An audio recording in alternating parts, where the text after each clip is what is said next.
ይሄ እኮ በጣም ትልቅ መረጃ ነው። ከየት ነው እንደዚህ አይነት አደገኛና ሚስጥራዊ መረጃ ያገኘው? እሱም ማወቅ ተንሻል። ኮማንደር በልሁ እዚሁ እኛ ቁጥጥር ስር ነው ያለው። አንደኛዋ ሴት ግን ወይዘሮ ሮማን ከሆነች እዛ ሀገር የለችም። ስለዛች ሴት የምታውቀው ነገር አለ ማለት ነው? ወይዘሮ ሮማን ማለት ደግሞ የኔ እህት ነች። ምን? እሷ እህት ናት ማለት ነው? አታስቢ ኮማንደር፣ እኔ ሳሎን የያዛት በሽታ ነው ከሀገር ውስጥ ያስወጣት።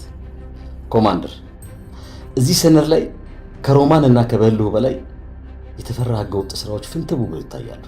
ልክ ነው። እና ኦሪጂናሉን ሰነድ ማግኘት ትችላለህ? እኔ የምልሽ ኮማንደር፣ ክስ ለመመስረት ይሄ ያበቃ?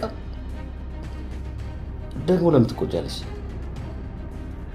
በእርግጥ ለአሁን በቂ ነው። ባስፈለገን ሰዓት ግን ኦሪጂናሉን ትሰጠናለህ? በዚህ ሁኔታ እንዴት ነው አምኜ የምሰጥሽ? በጣም እኮ አልታወቀሽም እንጂ በጣም እኮ የተቆጣሽ ነው። አንቺ ማለት የሱ ሰው ነሽ እንዴ? እኔ የህግ ሰው ነኝ። አቶ ላይኩን የእውነት ትልቅ ሰው ነህ። በጣም ትልቅ መረጃ ነው የሰጠኸኝ። እናመሰግናለን። በእውነት አሁን ገና እውነተኛ ሰው አገኘሁ መሰለኝ። በእርግጠኝነት አግኝተሃል። በቃ እኔም አቶ ተፈራ ላይ በፍጥነት ክስ እንዲመሰረት አደርጋለሁ። የእውነት ግን ኮማንደር እንደዚህ ታደርጋለሽ? አሁንም እየጠረጠርከኝ? ያው ከደረሰብኝ አንጻር ቶሎ ሰው አላምነው። እንግዲህ አቶ ላይኩን እኔ እንዳመንኩህ አንተም ብታምነኝ ጥሩ ነው። ኮማንደር በእውነት በመጨረሻ የፍትህ በሮች ሊከፈቱልኝ ነው መሰለኝ። ተመስገን።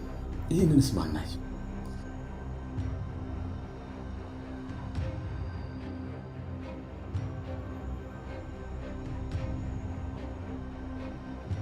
ደግሞ ምን ቀረሽና ነው ቤት የመጣችው? አቶ ተፈራ በተለያየ የህገ ወጥ ስራ ተጠርጥረህ በቁጥጥር ስር ውለሃል። ምን? እሰረ ኮንስታብል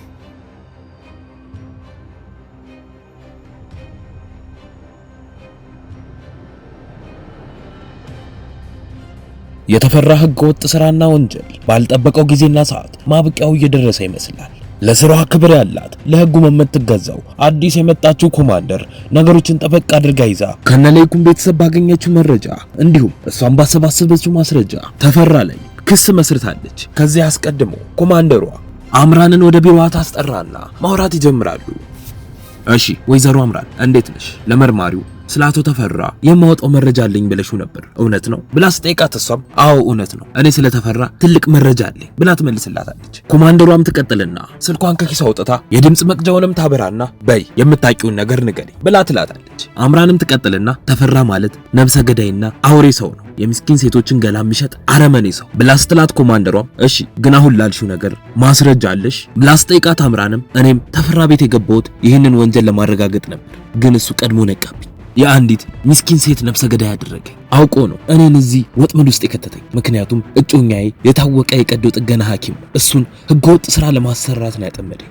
ተፈራ ማለት ሴቶችን ወደ ውጭ የሚልክ ህገወጥ ኤጀንሲ አለው። በተለይ ደግሞ ከገጠር ቤተሰቦቻቸውን ለመርዳት ብለው ከሚወጡ ሰዎች አካል ስለሚሸጥ ዶክተር አካላቸውን እንዲያወጣ ብሎ ነው እኔን ያስገደደኝ ብላ ስትላት ኮማንደሯም ቆይ ግን አንቺ ይሄን ሁሉ ነገር እንዴት ልታውቂ ቻልሽ ብላ ስጠይቃት አምራንም የአቶ ላይኩን ልጅ ሁሉንም ነገር የነገረኝ ብላ ትላታለች። በዛን ሰዓት ላይ ናሆምና ላይኩን በረንዳቸው ላይ ቆመው እያወሩ ነበር።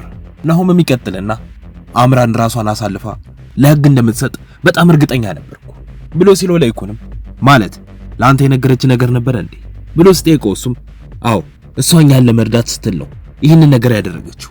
አባዬ አምራን ለቤተሰቦቿ ትልቅ ዋጋ የከፈለች እህታችን ነች። እሷ ለኛ ብላ ተፈራ ቤት ገባች፣ አሁን ደግሞ በድጋሚ ታስራለች ብሎ ሲለው ላይኩንም በንግግሩ ግራ ተጋብቶ ናሆም ነገሩን ግልጽ አድርገህ ንገረኝ፣ ቆይ አምራን ምን አስባ ነው ብሎ ሲጠይቀው ናሆምም ፖሊስ ጣቢያ ከመሄዷ በፊት ከኔ ጋር ተገናኝታ ነበር።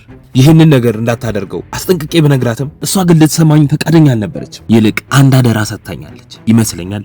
ተፈራን ለመጣል አሪፍ ሐሳብ ነግራኝ ሄደችው። ምን መሰለህ አባዬ የተፈራን ህገወጥ ስራ ፊት ለፊት ሊያጋፍጥ የሚችለው ፋኑኤል ብቻ ነው። ይኸውልህ አሁን መጀመሪያ ተፈራ ህገወጥ ቀዶ ጥገና የሚያደርግበትን ትክክለኛውን ቦታ ፋኑኤል ማወቅ መቻል አለበት። ቦታው ከታወቀ ተፈራን መጣል ቀላል ይሆናል። ይሄ የሱ ሐሳብ ነው። ግን ደግሞ ዶክተር በአምራን መታሰር እጅግ በጣም ተጎድቷል። ምን ማድረግ እንዳለብን ፈጽሞ አላውቅም። ብሎ ሲለው ላይኩንም ስለዚህ አብሮን ሊሰራ ፍቃደኛ አይሆንም እያልከኝ ነው ብሎ ሲጠይቀው ናሆምም አላቅም አባዬ፣ በአሁን ሰዓት ማወቅ የምችለው ነገር ዶክተሩ የተመሰቃቀለ ህይወት ውስጥ እንደገባ ብቻ ነው። እሱን ቀረብ ብለን ለማናገር መሞከር መቻል አለብን። የሚያሳዝነው ግን በሰርጓ ዋዜማ ይሄ ነገር መከሰቱ ነው። አሁን ከሁሉም ነገር በላይ አሳሳቢ ጉዳይ የሷ ቅድሚያ ሰጥተነው ልንሰራበት ይገባል ይለውና ተስማምተው ወደ ቤት ይገባሉ። በዛን ሰዓት ላይ ኮማንደርና አምራን ማውራታቸውን አላቆሙም ነበር።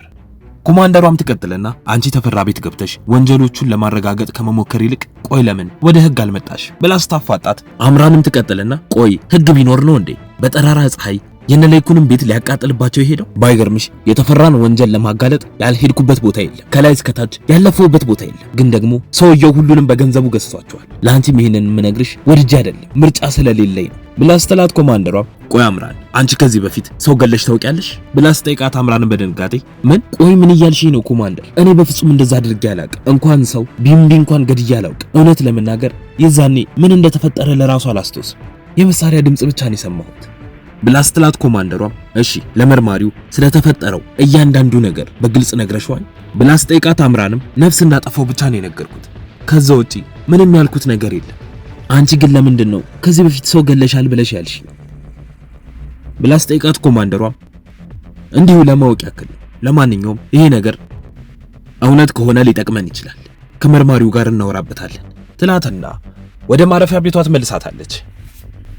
ከትንሽ ቆይታም በኋላ ኮማንደር እዛው ቢሮ ተቀምጣ ባለችበት ዳግም ወደ ቢሮዋ ይመጣና ተቀምጦ ማውራት ይጀምራሉ።